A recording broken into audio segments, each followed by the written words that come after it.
So to tonight's topic on the power of networks, it gives me very great pleasure to introduce our chair for this evening, Clare Ruskin, Executive Director at the Cambridge Network, which itself has a 25-year history and a membership of over 1,200 highly skilled businesses. Clare started out in chip design as an electronics engineer at Cambridge Consultants, later becoming a board director there and at Arthur D. Little before moving to PA Consulting. She has worked with many of Cambridge's well-known startups who have very successfully scaled, including CSR, Alpha Mosaic, and Redgate, and also serves on the executive board of the Greater Cambridge Partnership. Thank you, Clare, for joining us this evening and helping us explore this important subject for innovators and entrepreneurs in Cambridge and beyond. Over to you, Clare. Thank you. Good evening and welcome to everybody.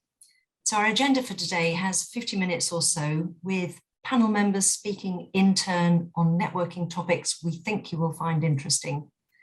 If you take just one thought away and do something valuable with it, then the time will have been well spent. After 50 minutes, we'll change over to your questions from the room via the Q&A box, which we'll remind you about again before we do that. We'll take it through to 8 o'clock or slightly before, so time to stand up and practice your skills afterwards. Please use the chat line and I'll do my best to pick up the interaction as we go through. So I'm Clare Ruskin, as Bruno said, born in Cambridge, and I've worked around the world discovering engineering, commercial and people skills. I've always come back here to Cambridge, where we are pretty good, amongst other things, at networking, collaboration and making success from the diversity of thinking and viewpoints that we relish. So why are we spending time in a webinar when we could be out talking to people? The topic is the power of connecting, how to build and strengthen your personal networks and use them to your advantage. Maybe like investing money, start now and your networks have longer to grow and develop. It can be hard, there'll be ups and downs to be sure, but we've shown time and time again that good things can come from a chance connection. Cambridge Network, as Bruno said, was set up 25 years ago to make productive connections more likely and to help develop skills that lead to commercial success for the region. Now, it's really fun to list and discuss mistakes, but we're going to try to keep the session focused on positive ideas, things you can start on tomorrow, maybe even tonight. So please feel free to direct any questions using the Q&A box, which Claire Bannister will be looking after. You can make comments in the chat box. But for now, we will introduce 4 people who have very interesting things to say on the topic. We have Jeremy, CEO of AlgoDynamix, based in Cambridge, founded there. Anino, who's the MD of Avandis, based in France, and joining us from there tonight. Anita, head of the Office of Translational Research, Cambridge University, part of Cambridge University. And James, the CEO of the founding network, based in London. Now, you'll have seen our panelists' bios in the invitation, and you'll find out more about them as we leap into our first question. So if it's okay with you all now, I shall start with question 1. I'm going to go first to Jeremy and then move around the room to have some sharp insights on these things, of course, thinking particularly about the people in the room. So question 1, can you outline the shape and size of your personal network or networks, bearing in mind that we typically have multiple and overlapping networks, for example, friends, family, work, hobbies, etc. Jeremy, over to you. Okay, thank you, Claire, and welcome everybody. Great to be here on the panel. So, networks. I'll just sort of briefly make an intro that all of the companies I've founded, co-founded, were sort of via networks. So you find the co-founders. I don't think we ever used a recruitment agent yet. It's all been via networks. So that's just sort of setting the scenes about the relevance and the importance for networks. So the networks, I guess, keeping in mind that we are sort of in semi-pandemic still, I tried to count actually before tonight, how many networks, and I reckon it's probably about 10. 3/4 are actually virtual. So I'm part of a swimming club, which is a WhatsApp group. I started a crypto network, which is also quite informal, also on WhatsApp. I'm part of a dining society, also on WhatsApp. You can see a pattern there, and it's all slightly more remote ones. But as I said, it's probably sort of officially 10 I can count. I'm not even counting the Cambridge network, by the way, Claire. Thank you for reminding us that we're also company member of Cambridge Network, so lots and lots of different networks. There's a lot of overlap, so I'm going to state it now. I don't make much distinction between the personal and the work and the sports. I think they all seem to overlap. This might be a Cambridge thing actually, so I'll be quite keen to hear about the panelists if it's just me. So so that's my sort of short opening remark, Claire. So I think I'm about 10 in the various shapes or forms. So thank you. Yep. How about Anita? Hello, thank you for the invitation. Yeah, I think there's, again, different sizes and shape. I was, for example, running on a park run the other day, and I bumped into someone, which I knew, but I couldn't replace from where. And I was trying to find out whether it was for my swing dancing or something else or work. And then, of course, it popped up. It's like, this is it. So it's crossing between, whether it's school or so there's always something that comes up, and it's actually very useful to, I agree, not to make any distinction, because you can blur the boundaries and it can become useful. Yeah. So yeah, I think several like this, but there's always, I mean, Cambridge is a bit like a big village, isn't it? You go at the club, book club, or the school, or whatever, and there's always something that comes up. Anina, how about you? Do you find something similar? Hi, everybody. Great to be here again. Well, in terms of networks, I won't even start to count how many networks I belong to, informal and formal ones. And in fact, you would notice that I have, as my title there, I'm founder of 100 Women at Davos, because it was a network that I started to solve a problem for myself. And I have started quite a few of those, actually, so they really are myriads of them. But what I'd like to say, actually, at least for me in terms of this discussion, is that I will be focusing on the networks to progress your career. So there are lots of sort of personal networks, that are their friends, family, and clubs and all of that, sports clubs.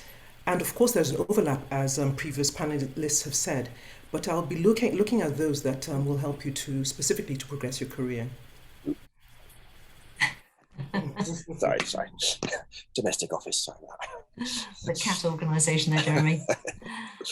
How about you, James? Size and shape of your networks? Yeah, for me, for my own network, I feel like it's a tale of two halves. So on the one side, the professional side, it probably seems quite structured and well thought out. So we very intentionally have a network of just over 1,000 of the most innovative founders in the world. And then a good network around them of whether it be investors or some of the world's biggest brands there to support them. So as I say, all very well structured. But then I suppose on a personal side, from an outside looking in, it may look quite chaotic and ever evolving. And that's because I'm sure, as many of the people on this call, it kind of evolves with my life as it progresses. So as you go from, say, university to early career, to starting various businesses, to becoming a parent, to getting a dog, to moving out of London, whatever it is, I think at each point you have effectively chapters and networks that go with that. One thing I'm trying to get better at, as I'm sure, again, many people are, is actually not closing those chapters or networks off as you progress through that. So I've got some tips and advice on that, but also very, very open to other people's thoughts on that as well. Very interesting. Yes, I'd add that joining the networks together is one of those things that can often result in a chance encounter, a chance connection. You suddenly find that somebody's partner or nephew does something that makes a real difference. And joining up some of your diverse networks is really very, very intriguing and useful. Okay, I'm going to move on to the real question about what is useful about your networks. Now, bearing in mind the point that Anino made very wisely is, let's focus on the ones that will benefit you from work rather than the tennis club. What is particularly useful about the networks that you found? I'm going to start with you, Anino. Well, first of all, in terms of networks to progress your career, I think that, first of all, apparently we know probably around 500 to 1,000 people each in our lifetimes, and perhaps up to 10,000 people that we sort of cross. So we're going to meet a lot of people in our lifetimes. So how do we focus on those that will, help with those networks and connections that will help our career? The first thing is to be a little bit intentional about your networking, and you have to sort of look at yourself and say, look, where do I have those gaps and what are those gaps I'm trying to fill? And an audit is a very good thing to do in terms of, say, for example, you're a founder and you have issues in terms of funding, for example.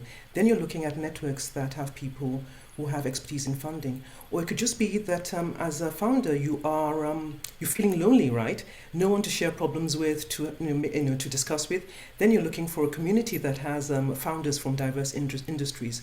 So really doing that audit first and trying to understand what your gaps are, because as a founder you're very busy and there are only a limit of number of networks you can start to join. So the first thing is just be intentional about your networks and your connections. Anita, Marguerie, how about you? Yeah, I mean, you were talking about network on networks, and actually the Connect Health Desk is a new platform which is intending to do just that in Cambridge. So connecting all the different networks that are, and we know there's plenty different networks that are in Cambridge, and that's a digital platform about connecting all of this together. So that's kind of our intention, and I hope a lot of people will make advantage of it and can start making connections. But for me, what is useful about it is that, you have your own project and you want to progress it along the pipeline, whatever your pipeline is. And in order to do that, you need to find the right expertise, the right partners, the right funding at the right time, every time for your project. And that's what connection helps you do that. So in health and tech development, if you don't have the input of a clinician, for example, that's going to be really hard to bounce off ideas and stuff. So it's important to connect to different type of people as well, whether they're industry, academia, and different discipline within academia, whether it's engineering, whether it's cell biology or whatever.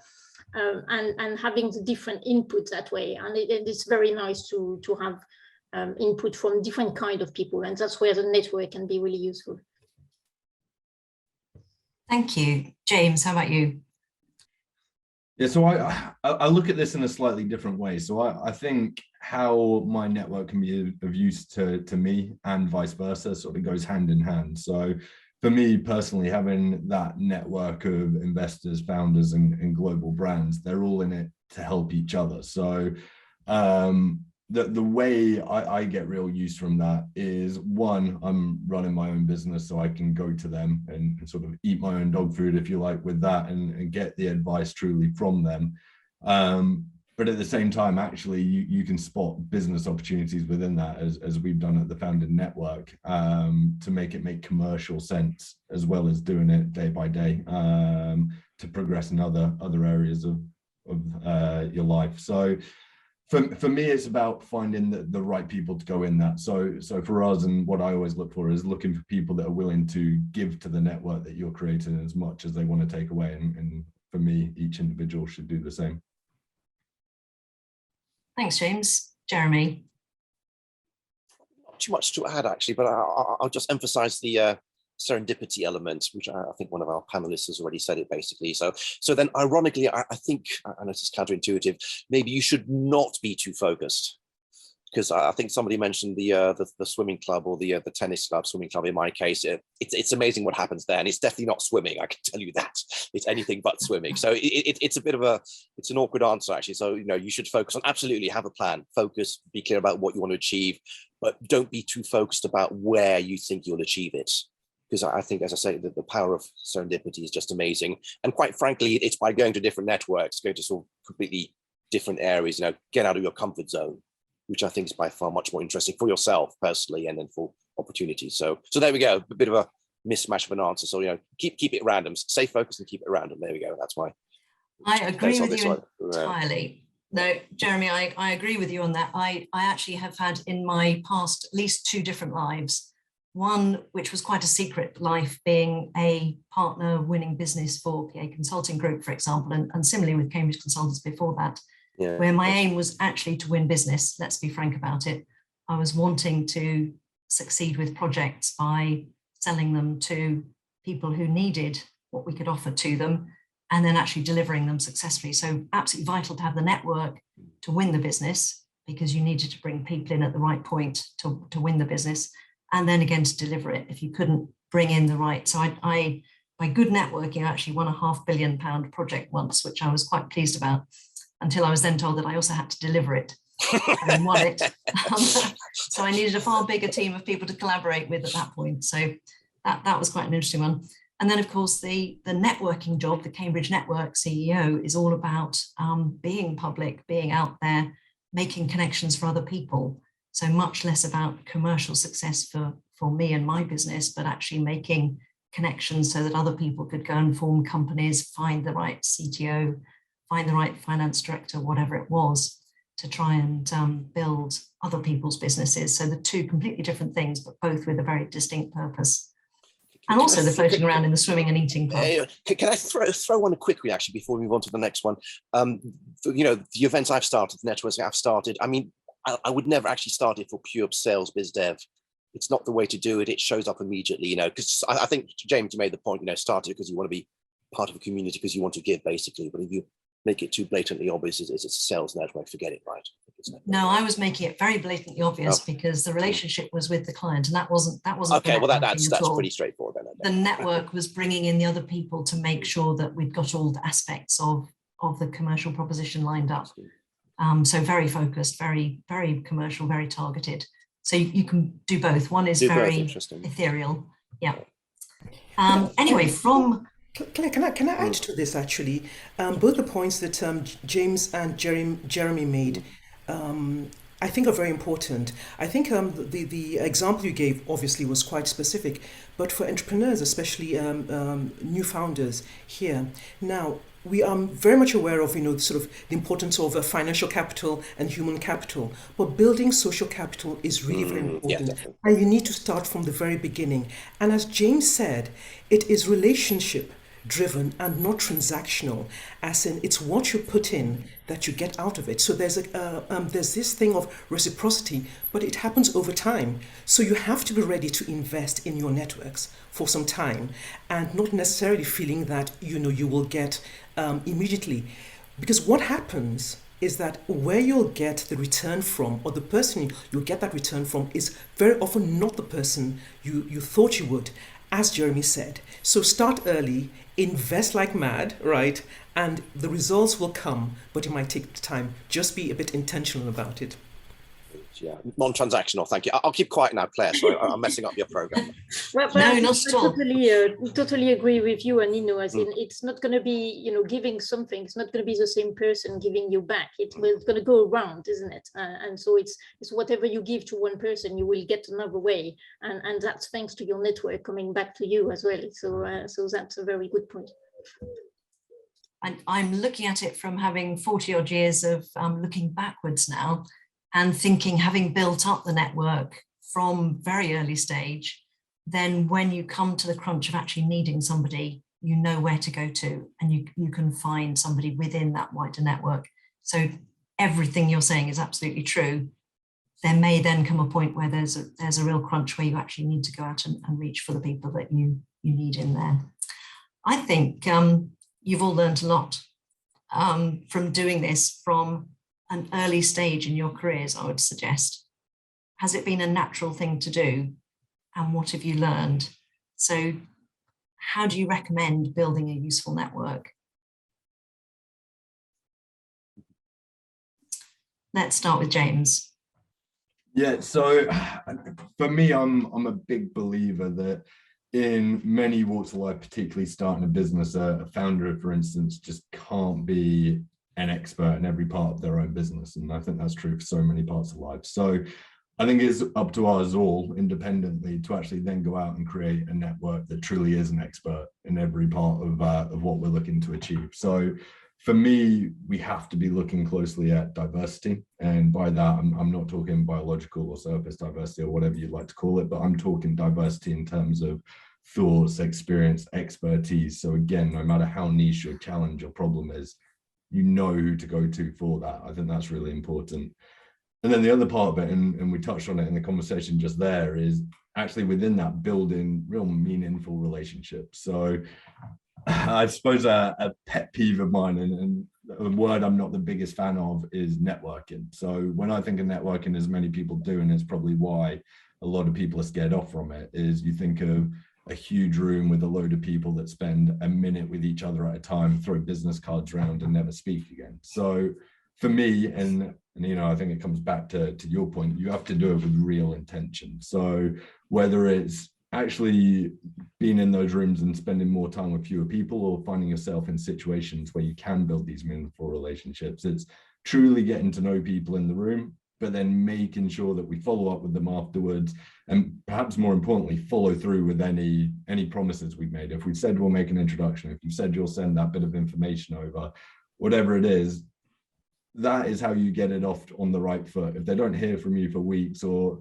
they suddenly hear from you and you've completely forgotten about what you spoke about and promised, then you've killed the relationship before it's really started. So those couple of points are so important to me. Yes, completely agree with that. Anita. Yeah, for me, it's very easy to be open and interested into what the other party has to say, and listening to them.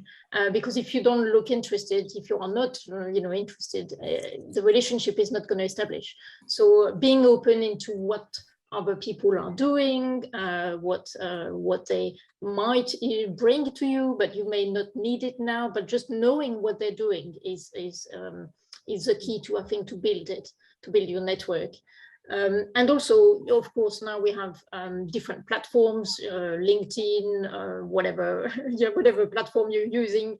And I can mention again the Connect Health Tech platform, which is digital, which is trying to spark new connections. So if you're looking for some things that you don't have in your team, or an expertise, or you're a bit stuck, you can always ask a question, and then there will be an army of different people who may just answer like, oh yes, I know somebody, or whatever, and then the introduction starts, and then hopefully it will be a good connection. So that's one way. And so of course, going to meetings in real life when there is a bit of networking afterwards, and trying maybe to talk to fewer person. I agree with that, rather than a little bit to a lot of person would probably be the best. And then finding the excuse to really meet face to face, and having that longer conversation, which would seal the relationship really. Yeah, no, I completely agree. Listening is a big skill. We all have to practice that one. Anino, how about you? Well, Claire, I've been enjoying listening to James and Anita, that I've forgotten what the question was, so that I don't go off topic. Repeat it, please. Let's cut to how do you recommend building a useful network based on what you've learned? Well, I think I'll start with what not to do, actually. Say, for example, you get invited into, a group, because, WhatsApp groups or Telegram groups, are sort of, all the rage now, especially, after the, with the pandemic. And we've talked about investing, right? Investing in the network. And what you don't do is sort of, join the group and sort of start asking for things, right? And just sort of say, does anybody know, or whatever it is. People don't know you, right? You're new, even though you've had an intro. So build up the relationship first. And it's amazing the kinds of answers when you have, a good network, a community.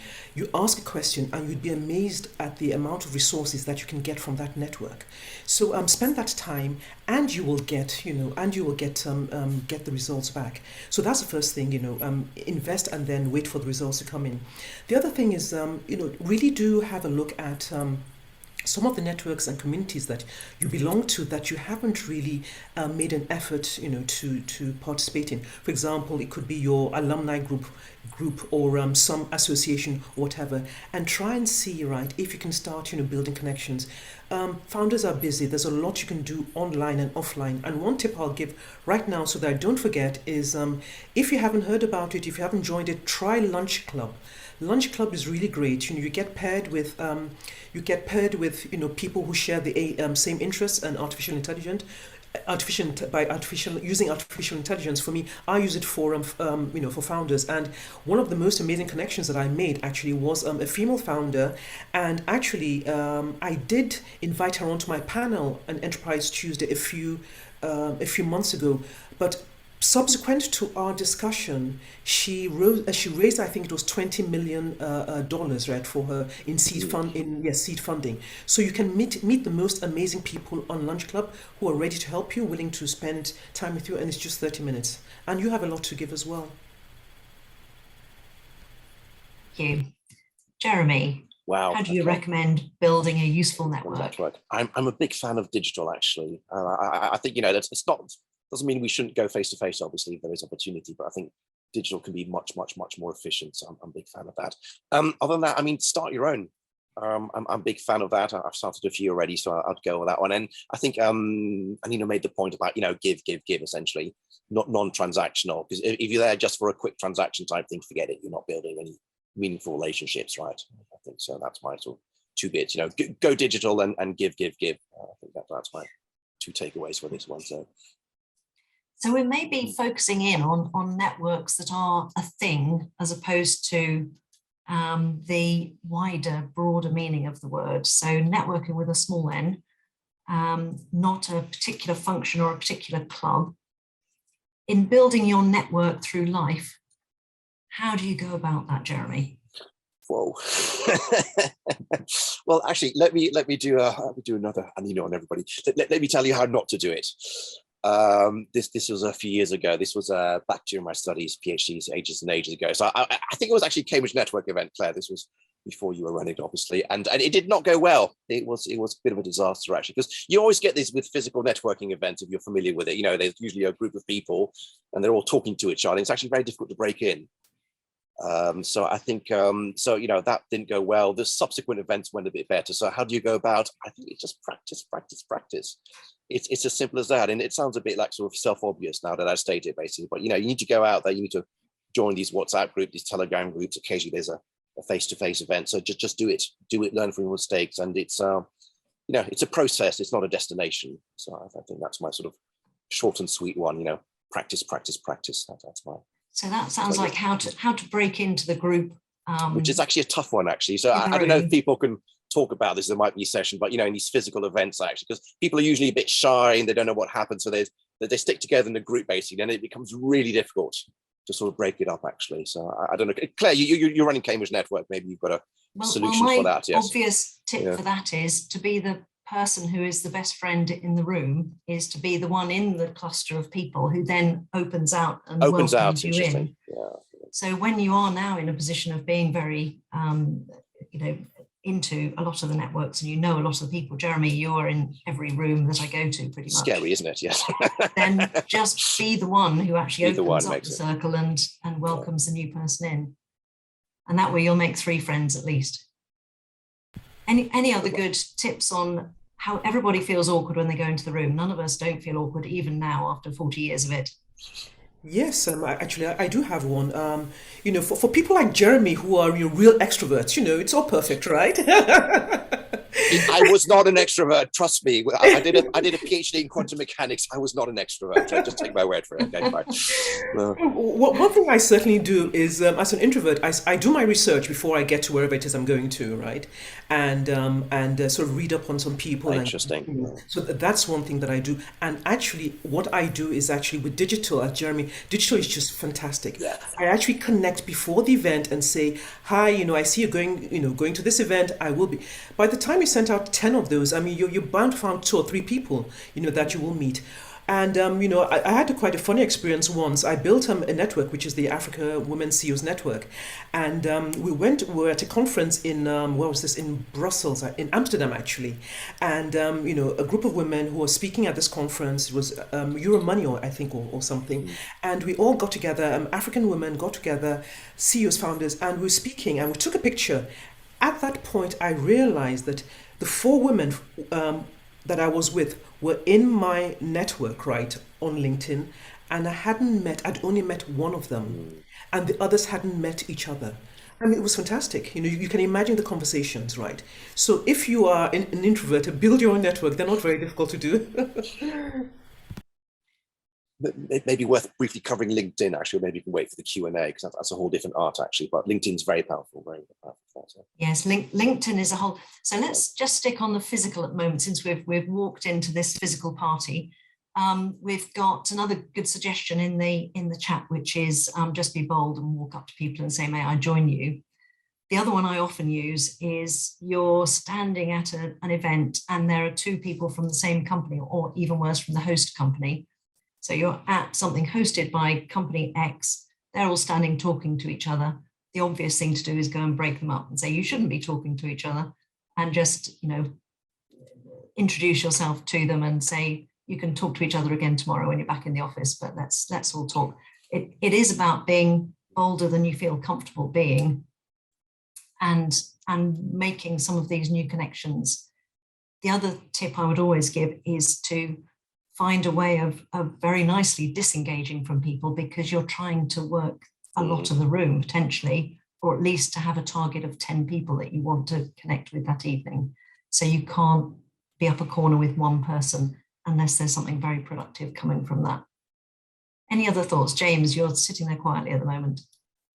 Yeah, for me, walking into these rooms, I think it all comes down to authenticity. So whether you've got a real agenda or not, I think it's just a case of being you as a human. So Claire walking in there as Claire and talking about whatever your life looks like, whether it's the upcoming holiday or the kids at home or whatever it is. I think I've spent years going to these types of events, and a lot of the time you find by the time everyone's done a full work day, they're actually not that fussed about talking about work right at the end of it. So they're thrilled to talk about the latest football score or whatever it may be. And once you've found that common ground, I just think it makes it that much easier to then get into business from a trusted standpoint. So for me, I would certainly try find that trusted ground on a human level, rather than trying to dive straight in there on the business front. Absolutely. There's some great suggestions coming through on the chat line still. So join the session like they're coming to your birthday party. Say thanks for coming and then start talking to each other. That would definitely work. Find someone on their own and smile, obviously. The people who are the most shy are standing there pretending to look at their mobile phones. And we all fall into that when we need to look at our phones, but actually very often somebody is just there because they're too shy to engage very much. There's a very interesting one here. Carry 2 drinks so that you can leave a group and say, I just need to say this drink to another guest. I don't typically use that one. I do just genuinely say, I'm sorry, I'm here to mingle, so let's all move on, and take that person with you to go and introduce them to somebody else. Can I just share one more bad one, actually? So, let's start with the mistakes. This was, I'm not going to name and shame. This was a different European country, and they were just not used to networking. So maybe it's an Anglo-Saxon English thing, actually, where we sort of go around, talk to strangers, but they were just not used to it. So it was awkward for me. It was very awkward for them, actually. So just, you think it's bad for you, it might be even worse for the other person. Just keep this in mind if you're doing physical networking. So. My very worst week of networking was in Brazil, and I'd learnt sufficient for 3 sentences on the plane on the way over. They'd clearly got 3 sentences of English, but I had a whole week of gala dinner parties and networking sessions, and there was only one person who spoke English in about 250. Anino, I think you were going to say something useful.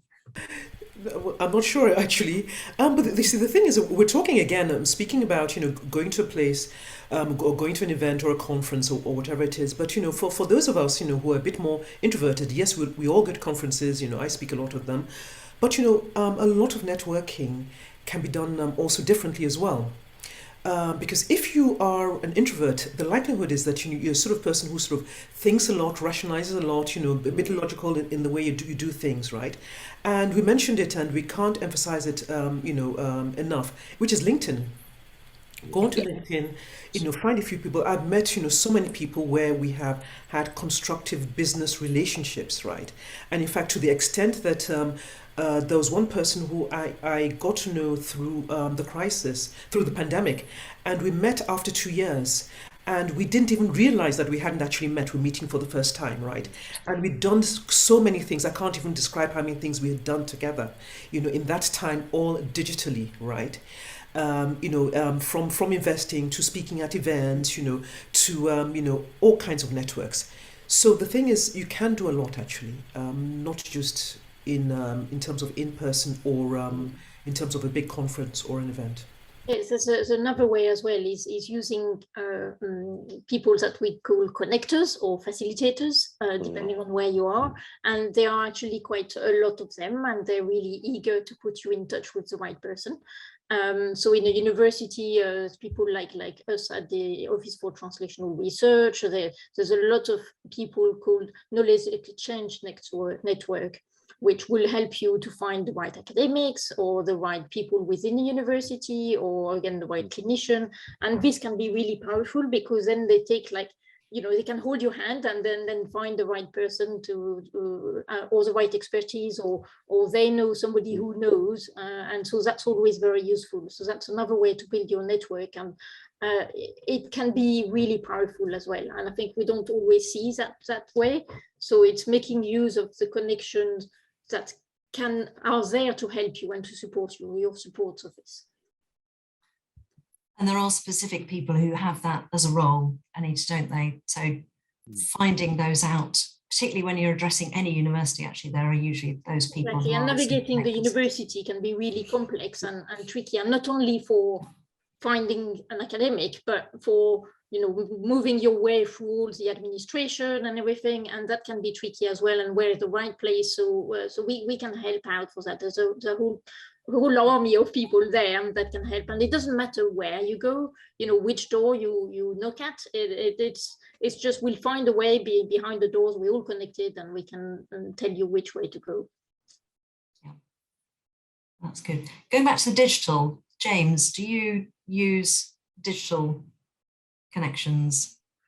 Yeah, we use LinkedIn a lot, and I think it's an incredible tool to, particularly as Anino said, if you're working with intent and looking for the right people for your network, it's an incredible tool for that. You can really scale in on whether it's industry, location, team size, whatever it is.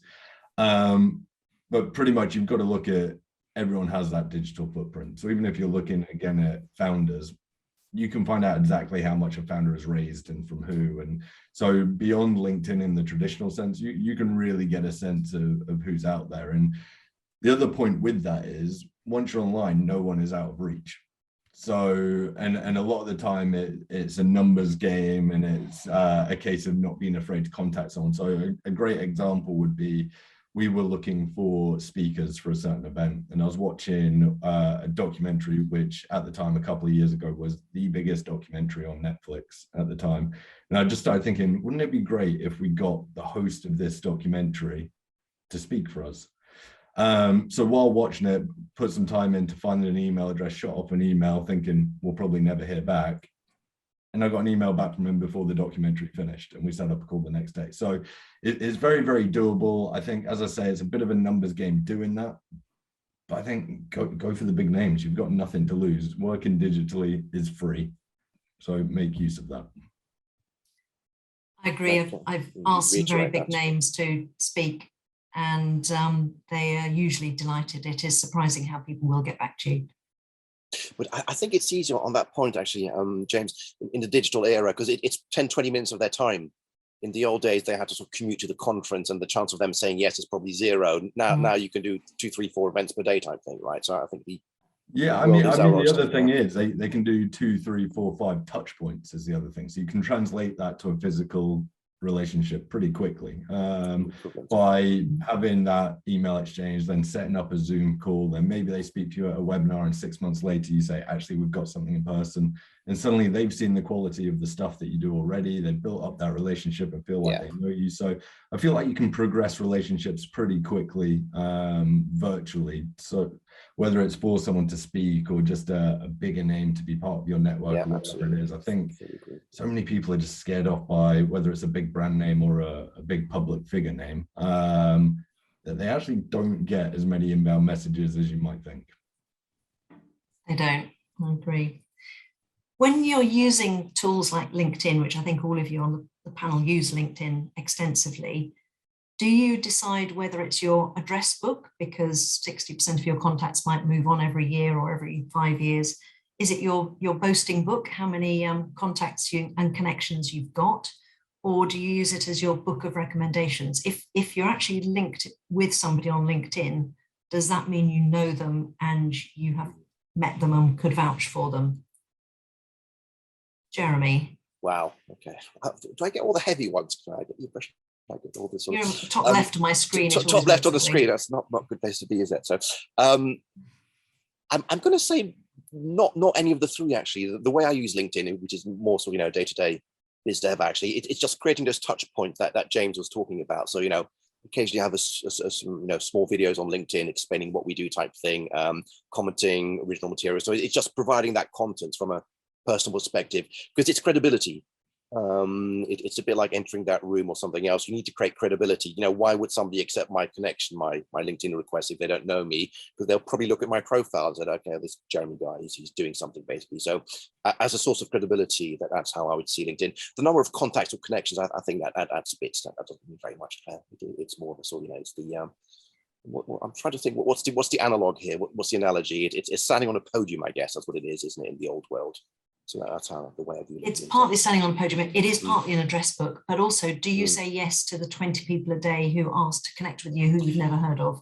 Occasionally, yes, and I'm being very selective here. And I'm going to, terrible thing to say. If it's Cambridge people, I tend to say yes, and that's a horrible thing, isn't it? Because you're sort of excluding quite a few other people there. So I'll take some of the cold ones if they're interested and they're relevant. And in fact, I'll even just follow up with like, hi, thanks for connecting. Why don't we just have a video call type thing? Not very often, by the way, as long as they're interesting people. So yeah, so I take inbound. And likewise, when I connect to cold people, some of them accept. That's great. Some of them don't. That's what it is, right? So. Jeremy, I'll keep that in mind as a non-Cambridge person when I connect you on LinkedIn. Why don't I connect? I'm sorry, James. Now I feel really bad. Okay, so you're on the panel now. Cambridge Enterprise. You count as Cambridge. Anita, I guess just to jump in on that as well, on number of connections and followers, I think that comes back to absolute vanity metrics. I think that goes for all. Yes, all followers and connections and whatever on any platform. I think you're pretty quickly found out as well if you have 20,000 connections and only that's meaningless.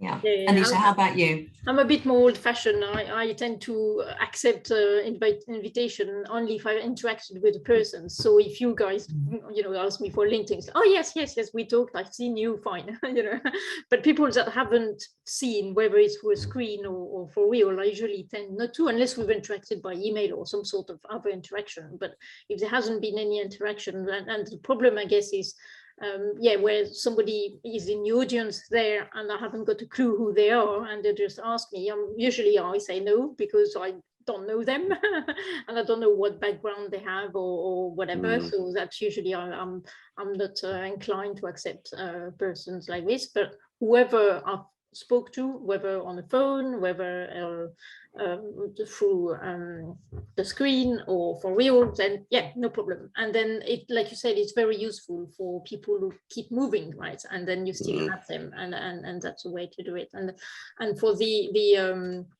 Connect Health Tech platform is very similar. It's very intuitive, and it's a little bit like your LinkedIn. But we try to gather all the events together because there's quite a lot going on in Cambridge, and it's always tricky to find out, especially if you're outside the university, you don't know what's in, or so that we try to gather all of that, which is a little bit like the Cambridge network as well. And we people can have their own mini network within that as well. So we're really trying to have a place somewhere where we can gather all the different networks.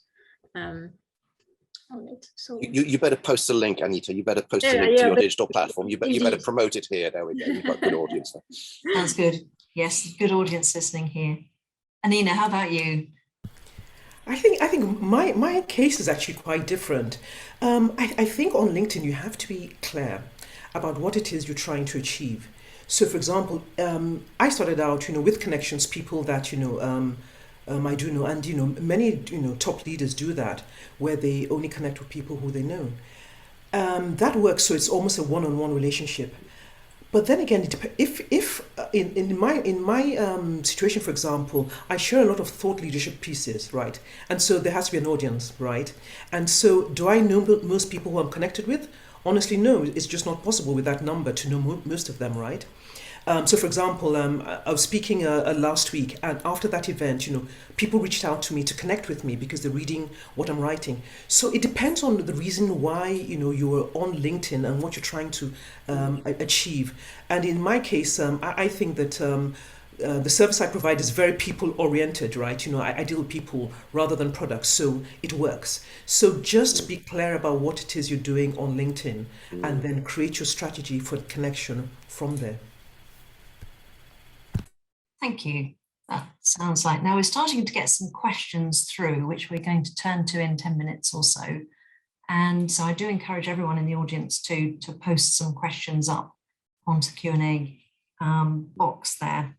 But turning back to the panel, how are you using your networks to your advantage? So think of some real tangible examples, if you can, of how you're using your networks in the broadest sense, not just LinkedIn, not just the party you went to that had a lot of touch points there.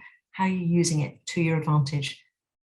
I'm going to go directly to Anita. So I think for me, it's what we do in the office. We use our network to help people, to support people on their projects.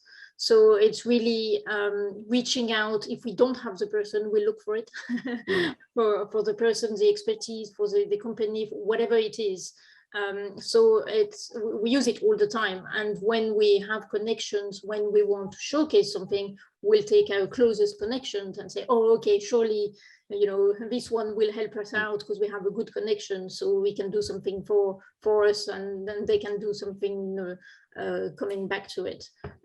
So it's again give and take, right? You give, you help out, you support people, and then at some point they give back to you when you need them. And so maybe somebody you helped on one project, well, maybe they can help on their turn on another project. So that's how we operate in looking for different connections, different academics, different clinicians, different specialties within the clinics, to put the people together and see whether a project can progress.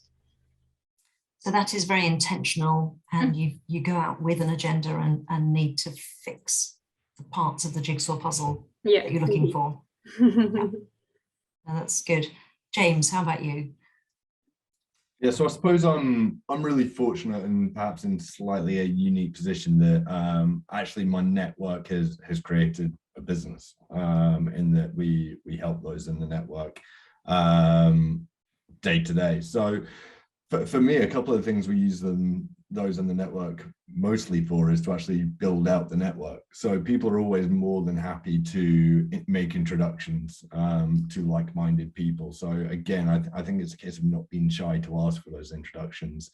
Again, if you're looking at LinkedIn or in person, if you see someone talking to someone, or you see someone's a mutual connection, ask for that introduction. People are usually more than happy. The other one is just recommendations. It's whether you're recruiting and looking for someone that is trusted to fill a position, or whether it's something personal. It always helps if it's coming from someone in your network, you know a bit about their background, rather than looking at reviews which you never really know were written by the person providing the service or not.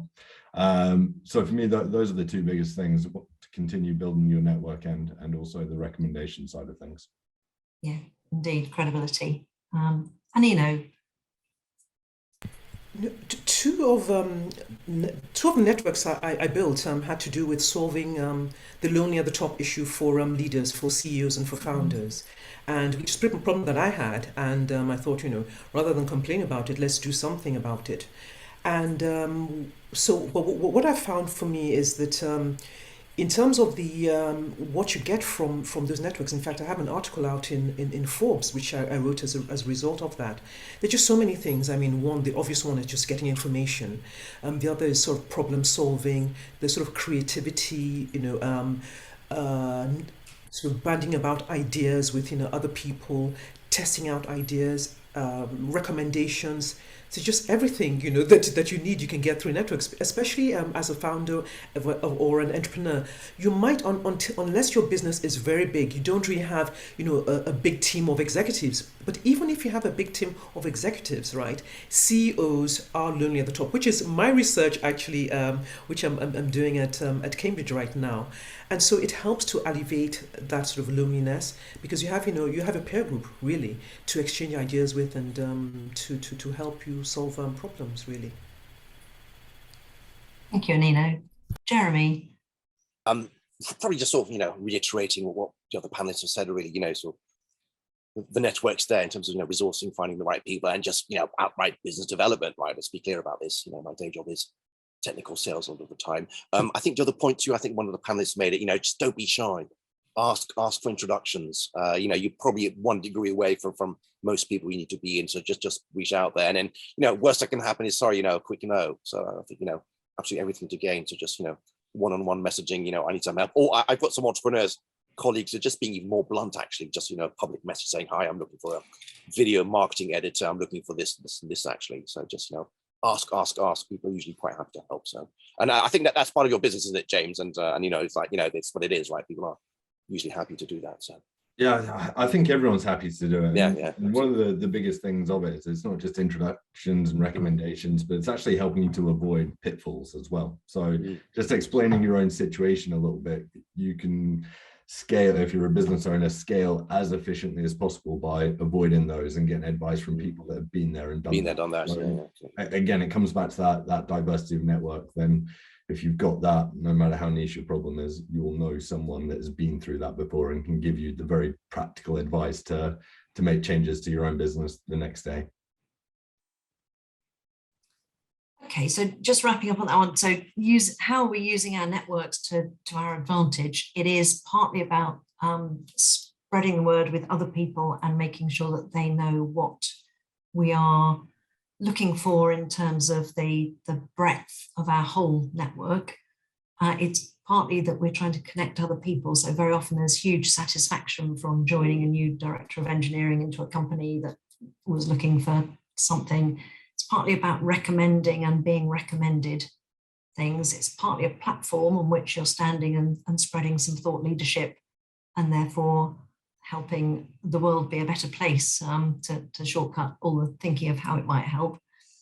But we've got lots of different people in the room, I suspect, who are, I hope, keen to ask questions. And we're going to get back to basics again in a minute, I think, when we turn over to the room. Assuming we've all got good, strong networks on the panel, how would you strengthen what you have now?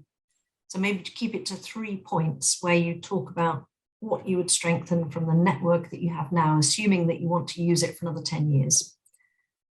James. Yeah, so I mean, the big one for me on this is to just be hyper vigilant on what would be useful to your current network in order to strengthen it. I think if you're really solving an issue for them, they will become closer to you. They'll offer to help you in certain ways. So for instance, for us at the Founder Network, we are here for scaling founders. And if a founder is truly serious about scaling, they need to look beyond the UK, because the UK is just not big enough. So for us, our real focus at the moment is we've recently launched in Berlin and New York. And as much as we're there now to help the communities in those regions, actually a big part of the drive was to further help the people and the founders that we have here in the UK. So I think just keeping your ear to the ground on that front, massively important. And then I suppose just to cheat on this one, it'd be a couple of the things I've already said. It's the ask for the introductions, and it's the go for the big names. That one I just can't stress enough. Next to no one is doing it. So I promise you, if you give it a go, right to 100 big names, you might get 2 or 3, and it can make all the difference to your business. Okay, Jeremy. I think in terms of strengthening, I'm more concerned about sort of what's next, actually. So I think we're really quite digital these days. LinkedIn's doing well, WhatsApp's there. So I'm do what we're doing now. That's what I'm doing. But what's the next thing? And it might be going international, as you're saying, James. Or it might be some other technology featured in the crypto space. There's a chat thing called Discord. Some of you might have heard of it, basically. So I'm more concerned about not missing out on the next wave. So that's part of my strengthening, because things do disappear, right? The MySpaces have disappeared. I guess Facebook is no longer trendy. It's called Meta, so these things come in waves, basically. So just keep an eye on what's next. And I suspect it's hybrid moving forward. So maybe not relying too much on physical events. So that's keeping your eye on the horizon for the next thing. Absolutely. Next thing, yes. Yeah. Anita, how about you? Yeah, I think I'm more into. Not worried about it, but I do warn them. So when I meet people, I tell them, oh great, maybe I can connect you to someone, but not at the moment, because I don't have at the moment. But when it will come, I will contact you. So I warn them up, and I say you might get nothing from me for a month, 2 months, 6 months, and then in 6 months, I've got something, and it did, happens several times. And then the people are very grateful. Oh, wow, you remember me? I said, yeah, I said I would. And I found the right thing. And now it clicks, the two works together. So I put you together and it works. So I'm not too worried about keeping it alive in a way. If it kind of fizzled out and there's not enough interaction, then maybe there's not enough, and that maybe the interaction was needed at some point, and because life moves on, and projects moves on, and maybe the contacts are not exactly the same, so your network kind of moves with you and how you progress. It really depends on how you change your work. I mean, I've been in industry for 10 years, and I had a networking SME type of network, and angels and pitching and all of this, and it slowly moved to different ways into academia and into the NHS, and so, but it doesn't mean I'm losing one. It's mingling a little bit, but it's which one do you keep and which one will become more useful for you at the time. So it evolves in a way. Yeah, that's useful, thank you. Anino, how would you strengthen what you have now?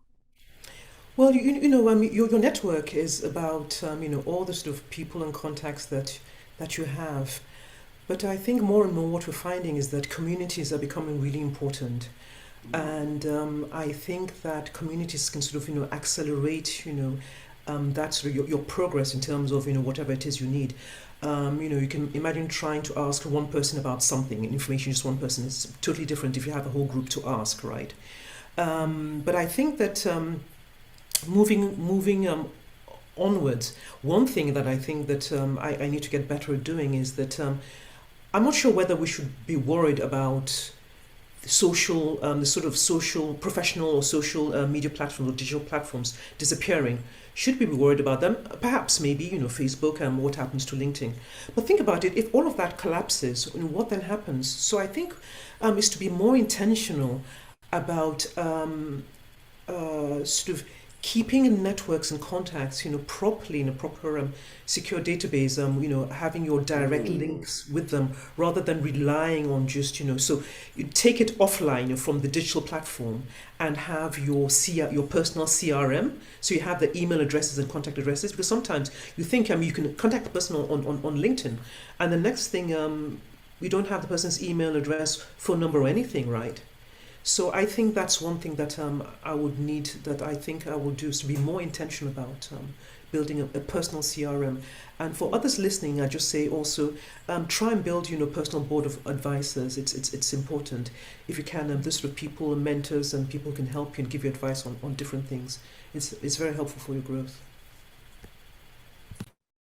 Thank you, Anino. That's very helpful. And one comment that's come in on the chat line is somebody suggesting that they were told never to leave one contact without asking for another.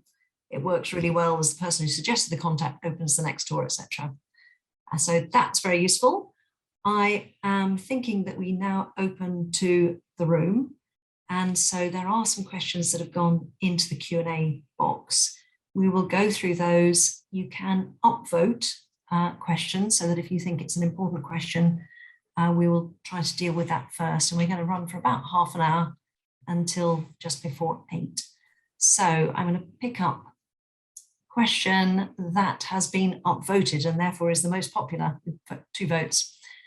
What do you do with a closed network that starts to help then disappears on you without following through? interpretation of that. Would anybody like to speak first on that one? I'm happy to go first on that. I think, like with most things that we've spoken about today, and I've said it a number of times, I think it's a numbers game in a way. As I've said about 2 or 3 things here, I think when you're joining these networks, and when we're saying you need to give to them, I think you can't do it with too much expectation in return. So although we should focus on following through on our own promises, I just don't think you can get too hung up, particularly if you're in a room of a couple of hundred people, you speak to 20, 30 of them, you've all promised each other everything. Not every one of those things is going to come through. So yeah, I think just everything's a building block. If you get something back, it's a real win, but I would just really focus on helping others, and it will come back to you. No pressure on anyone else to contribute, but if anyone would like to speak now. Okay, let's move to the next question. So we've heard that you all like LinkedIn, that's us on the panel, for networking. Does the panel have any other favorite social media you like to use for networking, and why? So we're on digital social media. What do you like to use and why? Anita, you're smiling the most. Yeah, well, if you're in health, use Connect Health Tech. You better sign up You're in tonight. Cambridge, right? So do sign up. And again, it's something where you can interact privately as well. So you can start online, and then there's a chat box where you can interact with the people. Do have a try and see if you like it or not, and let me know. Thank you. Jeremy, you mentioned MySpace, obviously. WhatsApp again, I've probably mentioned it 5 times over, actually. WhatsApp with most people, including customers, by the way, surprise everybody else, actually. Email I find a bit formal, and the email, it does get very clogged, doesn't it, the inbox, whereas WhatsApp, you have to sort of really decide to sort of, connect, accept, green list that person, basically. So I'm big WhatsApp. And then you can create communities too on WhatsApp, basically. So that's my sort of, my personalized LinkedIn, if that makes sense. I agree with Jeremy on that one, but one issue that you have on WhatsApp or any of those groups is that they're not advertised, they're private, right? And so how do you get onto them? So until you get invited, right, you're not part of one. But that's because we sort of wait to get invited. But ask someone and say, do you know of any groups for such and such and such? And you'll be surprised, the response that you'll get. So do ask people, and you might just get those invitations. I use Telegram now, and one of the reasons why I use Telegram as well is because you can have, it's just limitations of LinkedIn. You can have bigger groups on Telegram, so I use both.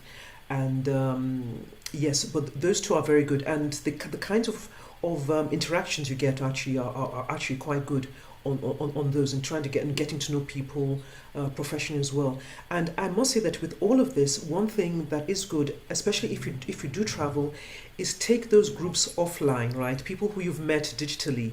If you're traveling to a new city, a conference, a place, ask for who's there and get. Oh, interesting. Okay. Yes. That's right. Claire, I think that the message means that you would like to answer the question. You're very welcome to. No, Claire, the other Claire has disappeared. So next question. Does the panel have any tips on removing themselves from a group of people at a live event so that you can talk with other people? I think we have covered that slightly already, but I think on reflection, anybody good at that one? Anino, what do you do to disconnect yourself so that you can cover more of the room? Gosh, that's actually a hard one, because you don't want to look rude. But 2 things. One is that you can actually take the person with you to introduce to another person. Okay, so you're going off somewhere. 2, ask them, would you like a drink, and then go off to where you can have a drink. And sometimes sometimes it's just to excuse yourself and just excuse yourself, but actually just say so, and people would understand. I think the drink one's a classic, actually. I mean, even if it's tea or coffee, my cup's empty type thing, I need to go. I think that's a sort of halfway house one, I guess. Get through a lot of coffee that way. The opposite is true. The opposite is true as well. When you actually want a drink, but you want to carry on talking. It's like, how do you do that then? Get the drink, but I'll come back. Wait for me. or walk with people to go together, the next group of people. walking together to another group that also needs to move on actually enables 5 or 6 of you to move on at the same time, which is quite healthy in that situation. Yeah, and it depends how many persons are with you talking, right? If it's just if there's 2 of you, then it's fine to move on and get to another 2 people, and there's 4 you swap over, so it's fine. If there's 5 of you talking in one big group, then it's better to go, okay, ciao, I'm off. Yes, or exactly. Just be honest and say, I'm leaving you to keep chatting. I'm going off there. Yeah. Yes, because you've all gone there for some sort of purpose, and it's not necessary just stand and talk with one person. We've got a question here, which is, any thoughts on using personal assistants for managing business relationships? Now, I assume that means a person that you are delegating some form of management to. So we've talked about the CRM for your relationships. Any thoughts on using personal assistants? Oh yes, absolutely. It is an issue because you find, I'm sure James and Jeremy find the same, even Anita as well. You're dealing with large networks and with lots of people, right? You're making appointments absolutely all the time, and it gets very difficult, to keep up with that. So what I do, and I ask very nicely and say that, I have my team copied in on this email to help us schedule a call or whatever it is.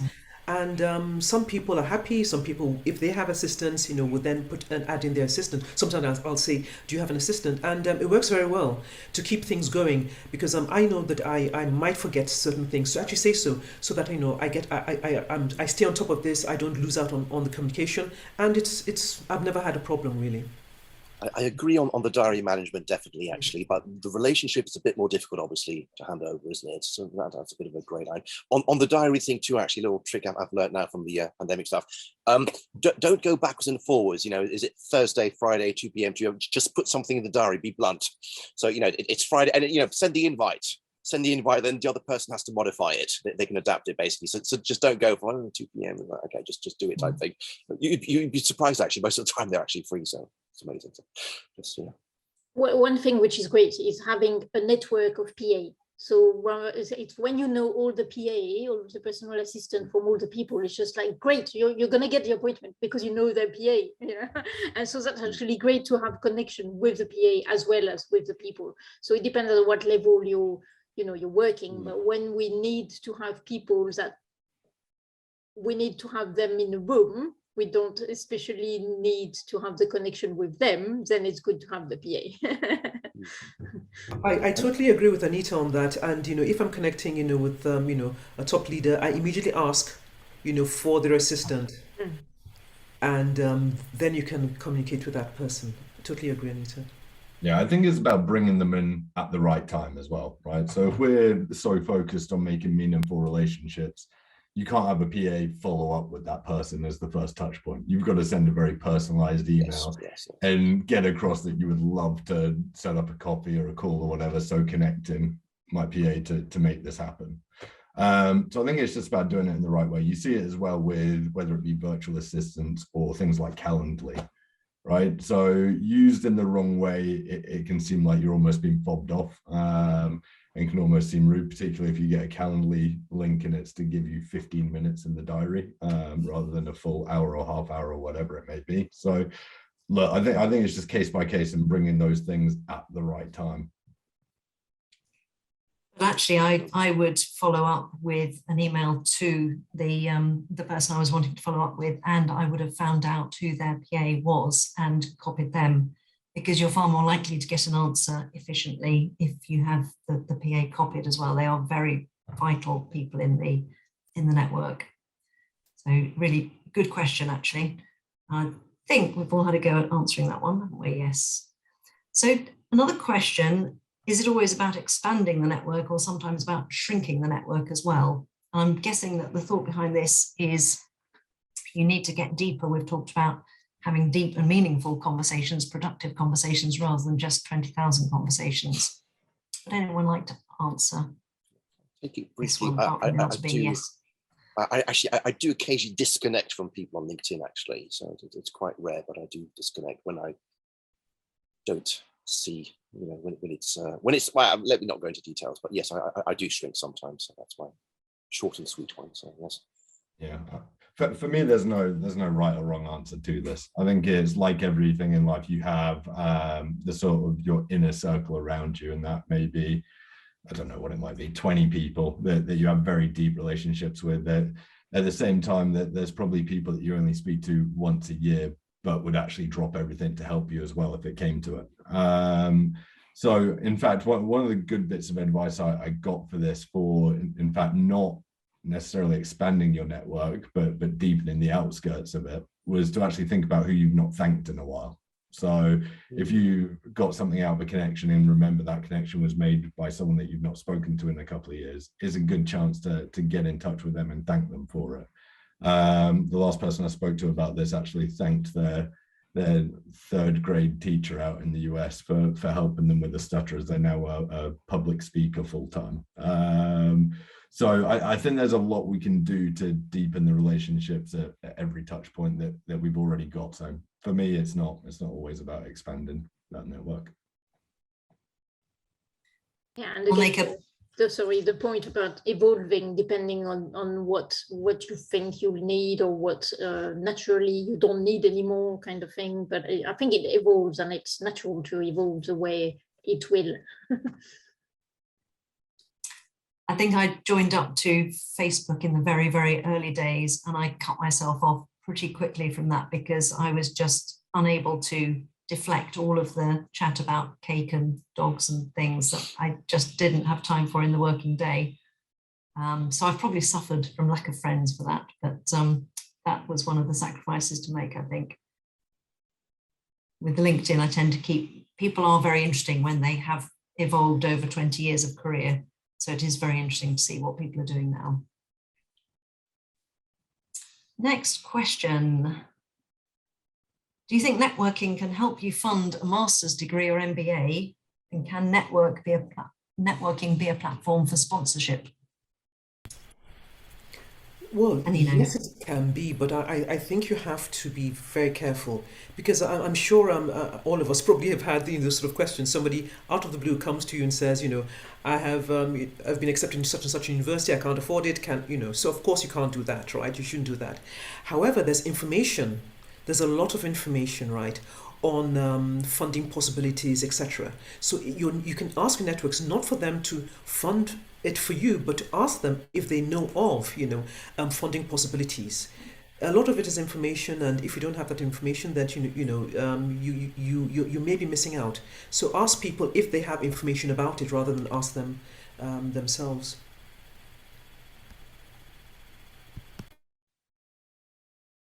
Anita, I think you're muted still. Yeah, no, very good advice. I was going to say that, use the people who might know of rather than asking directly. And there's loads of weird funders and different ways, and association and charities. And so depending on what it is, you might find a way to fund it, but it might be a bit convoluted. So asking for advice, or for, do you know anybody interested in that could fund my my studies, or yeah. Jeremy, you're nearly answering. I got a sort of funny anecdote, which I think I'll share. I might as well. It's too late now, isn't it? This was closing a seed round a while back anyway. And Claire, we literally got people off the street to sort of write checks. We knew them beforehand, actually, but we got them off the street. We got them in the judge, and we sort of photocopy the passport for AML KYC, actually. So you can sort of, maybe it's a Cambridge thing where you just get people off the street and ask them for money. But I think in normal circumstances, I agree with the panelists, so build the relationship, build the credibility. And, in the case of funding the MBA, I guess it's more of a sort of, don't ask for the money, ask for the process, ask for the network, ask for the methodologies, which is much more interesting than just outing. Because, that might be a very quick no, in which case you've burnt your bridges, right? As opposed to, so, where can I get some grants? Where can I get some sponsorships? Where can I sort of collaborate on something? So just, don't be too specific, just, broaden out. I need help with this, this, and this. So just formulating the question. It's an important one. So it comes down to intent as well, doesn't it? It comes down to, if that is the outcome you want, you've got to make sure you're in the right rooms to make that happen. There's no point networking I don't know, your swimming club, Jeremy. Well, actually, you'd be surprised, actually, James. It's full of that may be entrepreneurs. the wrong example, but yes, okay. I think you've got to pick your rooms. Yes, I think it's always important to be clear about your intent up front, but not pushy about it. And again, I don't think you can go there just with that outcome in mind. It comes back to how can you help others in the yeah, definitely. So yeah, a lot of these questions seem to come back to the same thing.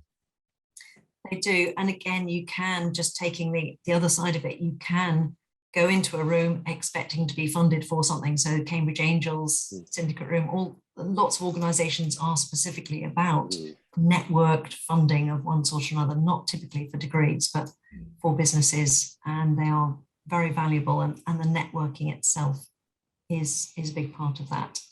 So moving on, networking. What are the panelists' opinion of in-person or Zoom events? So let's call it on-screen events because other types are available. In-person or Zoom. We've talked about the efficiency. Anino. Well, I think it's both. It's both. The sort of advantages and disadvantages. I mean, obviously, if it's a digital conference, you don't have time to travel, you don't have to travel, etc. It's efficient in time, but you can't network as efficiently as if you were, in there in person and meet up in that kind of way. Obviously, if it's in person, then the kinds of conversations you have are sort of deeper. But what I'd say actually is that there's sort of different ways you can network on video conferences. Some of them, of course, some of the platforms have that possibility, but you'd be surprised even something as simple as a Zoom right here now. You could sort of send personal messages. It depends, right, on the kind of conference. Obviously, if it's a webinar, you can't, but you can sort of you can network. And something that I do quite often is, if it's an interesting group of people in an area that I'm interested in, I just put in I say hello in the chat, and I put in my LinkedIn, a link to my LinkedIn profile. And you'd be surprised about how many connections you get from that, and you sort of take it offline. So both is the answer. It just depends on just different ways in which you can network using the two different types of events. Thank you. Would anyone else like to jump in on that? Definitely both, just to reiterate, actually, that's what I'm saying.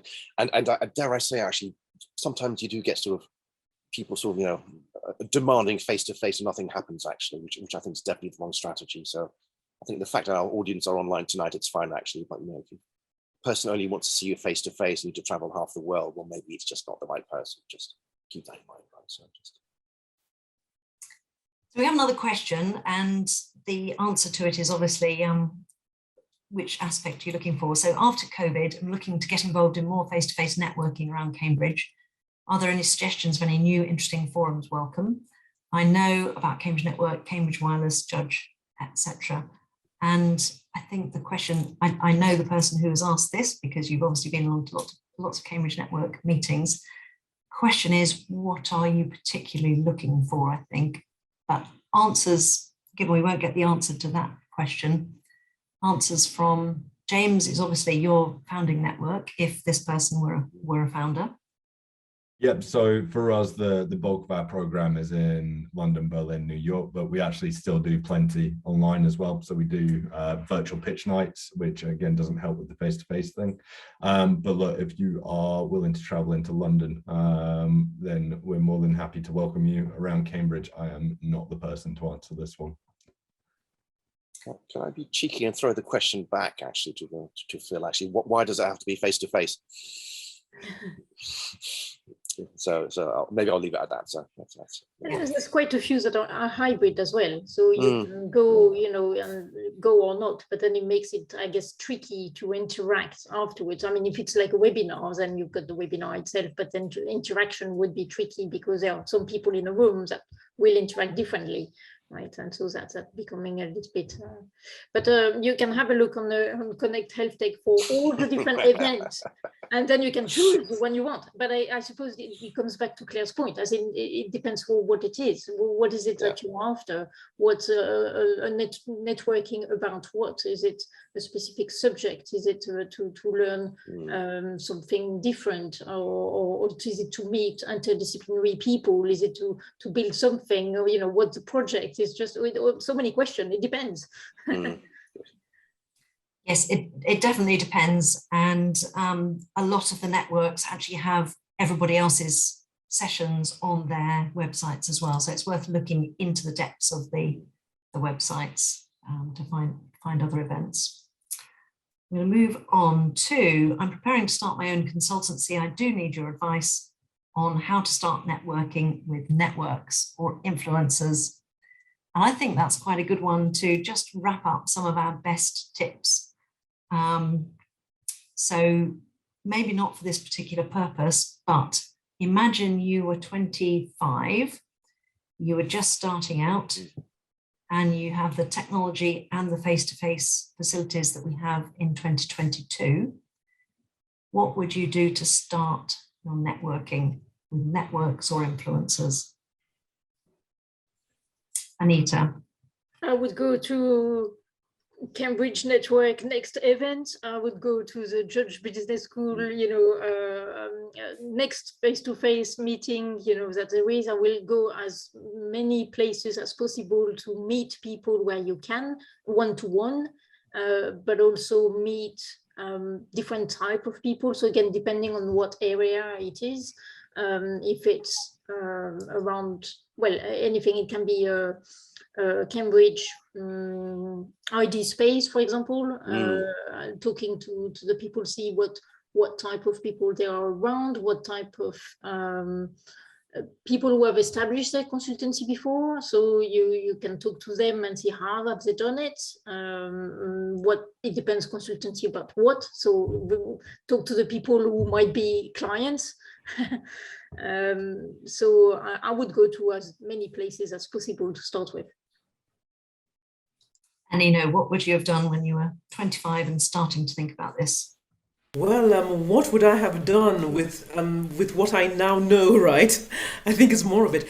One thing is that we tend to undervalue our existing networks or under-leverage our connections and networks. And that's because when you have an idea, then you're more intentional about your discussions with people around you. So start from the people closest with you, and they will help you to refine your idea, right? And connect you with other people, rather than thinking, oh my goodness, I need to meet him or her, and it's some person, some influencer far away, right? Start with the people around you with an idea, and that is, I think, should be the starting point. Yeah, that's very good. Yeah, Jeremy. I think just reiterating, I think Anita's point, find somebody who's been there, done it in your area, give or take, right? Whatever part of the consultancy, it helps so much, avoid the pitfalls, and then you might be able to even stand on their shoulders, actually, which is even better. So you started with technical networking, speaking technical language, and then moved into... No, actually, I think it was predominantly Cambridge Network events, actually. That's how I sort of made on that one. And then the business evolved, actually, from medical more towards finance, basically. That was sort of customer driven, actually. So no, I think I started the networking because it's Cambridge and nobody else was doing it. Did I have a specific business objective? Probably not. Did I think it was interesting and fun? Yes, absolutely. So I think, maybe it's not the best use case, but, I went there because I was out of curiosity. What is this thing? What's happening type thing anyway. And then later on, I sort of put two and two together, but it was curiosity, actually. That sort of got me out for my PhD days. So. I suppose it depends what you want out of it as well. Yeah. If you're looking for customers, it's a different way of networking than if you're looking for helpers or people to support you. So it's help support is probably better, actually. I hate to say this, everybody. Cambridge is possibly not the best place to look for customers. Yeah. and you might disagree on that. It might be different in your industry, but it is not the best place to look for customers, right? We've got too much tech going on here, not enough customers. So just keep this in mind if that's your objective for local networking. So it might be different in your industry, but yeah. No, I agree. It is amusing the years of Cambridge Network meetings that I've been to where I've met maybe the same person over a 4-year period, and every alternate quarter they've been saying, I've had this really good idea. I'm going to design this Yes. this thing because my son isn't sleeping at the moment. So it was a sleep monitoring thing. And then the next 3 months it was, well, I'm going to start up a business in this. And I think that's where Syndicate Room came from, actually. It was about the 4th idea that Eventually we in the network off, room yes. all went, that sounds like a better idea. Let's do that one. Test it. Actually, I did, yeah, in the early days, test your ideas on the network, absolutely. Yeah. Right, I'm going to ask for 1 point to sum up from each of you. And just what do you suggest the individuals in the room remember to do through their lives to strengthen and benefit from their networks? Bit of a long question that, but just a couple of points to strengthen and benefit from their networks, which is the topic of this meeting. Anita. Well, don't hesitate. You don't get if you don't ask. So just go for it. You have nothing to lose. Perfect. James.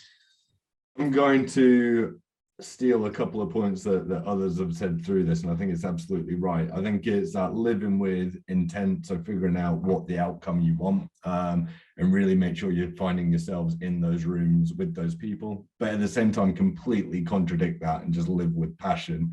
And if you've got a new dog, join all sorts of dog walking groups. If you're into football, join football groups. And again, you'll be amazed at how those overlap at the end of the day. So yeah, real intent and real passion at both ends of that. Jeremy.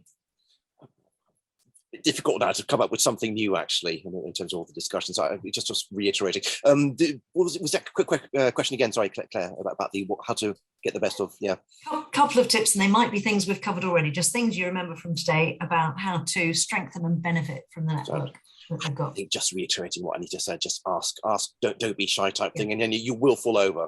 It may not be pleasant in the beginning about, people ignoring you, but just keep going, essentially. That's my sort of 2 cents on that one. So yes, ask. Anino, a couple of tips to just close us off. I'd say move out of your comfort zone. Might be difficult at first, but try. And you can do it in steps. Just don't stay with the same groups and contacts and networks you've always had. You need to move out of your comfort zone. I always believe in starting and finishing on time. So I'm going to say thank you hugely to our panelists tonight. Thank you for opening up and telling us your innermost secrets. Has been really useful. Claire, thank you very much for organising this and getting us all in the room together. And audience and those of you on the other end of the speaking, thank you so much for joining us. We would not be here without an audience. And I look forward to seeing you next week at the Scaling Up session. If any of you can make it next Tuesday, Enterprise Tuesday, adverts online, as you can imagine. Good night and good networking.